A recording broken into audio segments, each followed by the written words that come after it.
안녕하세요. 말씀 베이커리 768번째 시간 기도하심으로 시작하겠습니다. 거룩하신 주님 감사합니다. 주님의 말씀을 묵상합니다. 성령님께서 말씀에 조명이 되어 주시옵소서. 우리 주 예수 그리스도님의 이름으로 기도합니다. 아멘. 네, 오늘 보신 말씀은 사도행전 5장 1절에서 16절까지의 말씀입니다.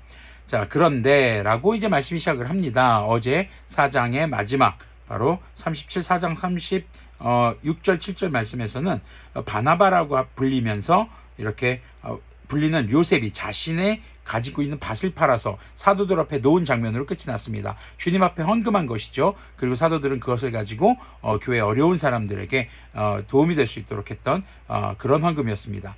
자, 그런데라는 말로 시작하면서 아나니아도 지금 이와 비슷한 모습으로 나타나기 시작합니다. 자, 아나니아라는 사람이 그의 아내 삽비라와 함께 소유를 팔아서 그 값의 얼마를 따로 떼어 놓았는데 그의 아내도 이것을 알고 있었다. 자, 여기까지 문제될 게 없을 것 같아요. 자, 지금 소유를 팔아서 그 값에 얼마로 따로 떼어 놓았다라는 겁니다. 자, 그는 떼어 놓고 난 나머지를 가져다가 사도들의 발 앞에 놓았다. 그때에 베드로가 이렇게 말하였다. 아나니아는 들으시 어찌하여 그대의 마음이 사탄에게 홀려서 그대가 성령님을 속이고 땅값의 얼마를 몰래 떼어 놓았소. 그 땅은 팔리기 전에도 그대의 것이 아니었소? 또 팔린 뒤에도 그대 마음대로 할 수 있었던 것이 아니었소? 그런데 어찌하여 이 일을 할 마음을 먹었소? 그대는 사람을 속인 것이 아니라 하나님을 속인 것이요. 지금 베드로의 말이 지금 굉장히 우리를 의아하게 합니다. 사실 이 말의 내용을 우리가 좀 더 자세히 살펴보면은 아나니아는 자신의 밭을 팔았고 그 판 돈을 전부 다 헌금을 하겠다고 아마도 공공연하게 얘기하고 다녔던 것이 아닐까라는 생각이 듭니다. 어쩌면 그것을 서원했을 수도 있겠죠. 그런데 막상 팔고 나니까 이걸 다 헌금하기 좀 아쉬웠던 것 같습니다. 일부를 숨겨두고 나머지만 갖고 옵니다. 근데 이것이 밭을 판는데 전부라고 지금 말하고 있는 것으로 볼 수 있는 것이죠. 무작정 아니 다 헌금해야지, 전 재산을 헌금해야지 살 수 있습니다. 이런 걸로 지금 이 말씀을 받아들여서는 안 됩니다. 일단 베드로의 말은 팔기 전에도 판 후에도 그건 당신 것이다. 당신이 헌금하는 것에 있어서 그거는 당신이 알아서 하는 건데 왜 성령님을 속이느냐 하는 것이죠. 자, 하나님을 속이는 것이 지금 문제인 겁니다.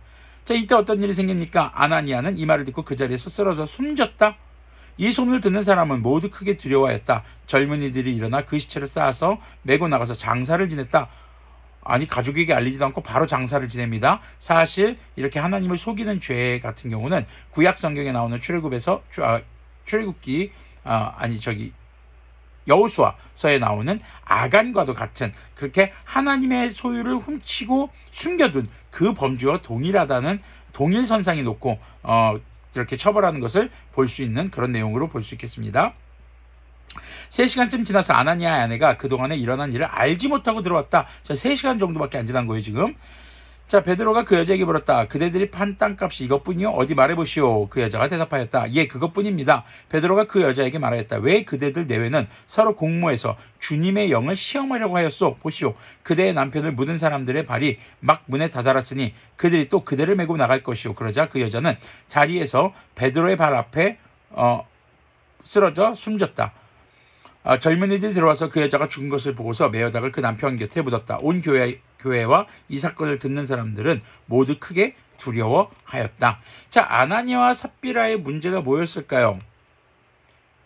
밭을 팔아서 일부만 헌금해서 그럴까요? 전부 다 헌금하지 않아서? 사실 그게 문제가 아닙니다. 지금 모두를 나는 밭 판 돈을 전부 다 헌금하는 것이다. 마치 지금 4장 마지막 절에 나타난 요셉처럼 말이죠. 그런데 실제로는 전부가 아니었던 것이죠. 이게 뭘까요?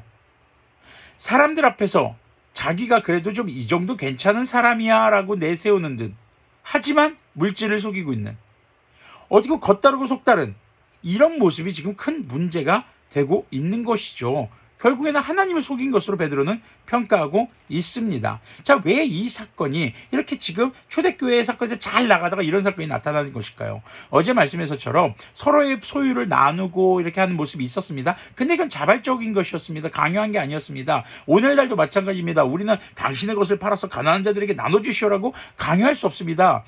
주님을 만난 사람들, 예수님을 믿는 사람들이 자발적으로 하는 것이었죠. 그런데 이 자발성을 자신을 드러내는 어떤 그런 도구로 삼으면서 뒤로는 자신의 소유를 조금 더 챙기는 이런 이중적인 모습이 교회 안에서 지금 나타나기 시작했던 겁니다. 그리고 이것은 교회 생활에 있어서, 거룩함에 있어서 굉장히 안 좋은, 빨리 없애야 할 그런 문제들인 것으로 우리가 볼 수 있겠죠. 그래서 누가는 이 내용을 좀 더 상세히 기술하는 것으로 볼 수 있겠습니다. 12절 보면요. 사도들의 손을 거쳐서 많은 표징과 놀라운 일이 백성 가운데서 일어났다. 그들은 모두 한 마음이 되어서 솔로몬의 행각에 모이곤 하였다. 다른 사람들은 누구 하나 감히 그들의 모임에 끼어들지 못하였다.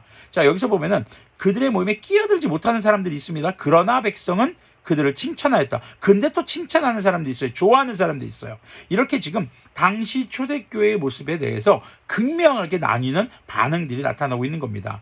한마디로 주님께 예물 드렸더니 저 사람도 죽었다더라. 기껏 헌금하고 죽는 게 뭐야. 그래서 예수님을 두려워하고 그 당시 초대교회를 싫어하고 정말 피하려고 하는 사람도 있었던 반면에 그 내용들을 알고 좀 더 그것이 정말 좋은 것이구나. 그리고 또 특히 그 헌금들이 어떻게 쓰이는지 알았던 사람들은 정말 당시 초대교회가 율법의 본래 뜻을 진짜 행하고 있는 그런 모습이었던 것으로 평가했던 것으로 볼 수 있겠죠. 자, 14절 계속 보면요. 믿는 사람들이 더욱 늘어나면서 주님께로 나아오니 남녀 신도들이 큰 무리를 이루게 되었다. 심지어는 병든 사람들을 거리로 메고 나가서 침상이나 깔자리에 눕혀놓고 베드로가 지나갈 때에 그 그림자라도 그들 가운데 누구에게 덮이기를 바랐다.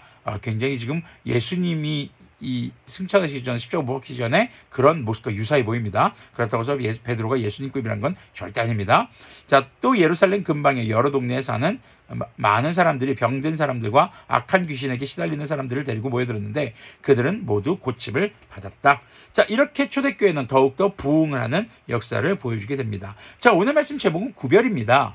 지금 어제 말씀에서 자신의 밭을 팔아서 헌금했던 요셉과 자신의 밭을 팔아서 헌금했지만 죽음을 맞이했던 아나니아와 삽비라 부부, 지금 이들 사이의 차이점은 무엇입니까? 하나님을 속였느냐 속이지 않았느냐, 자신을 드러내려고 했느냐, 우리 주 예수님의 이름을 드러내려고 했느냐 하는 것이죠.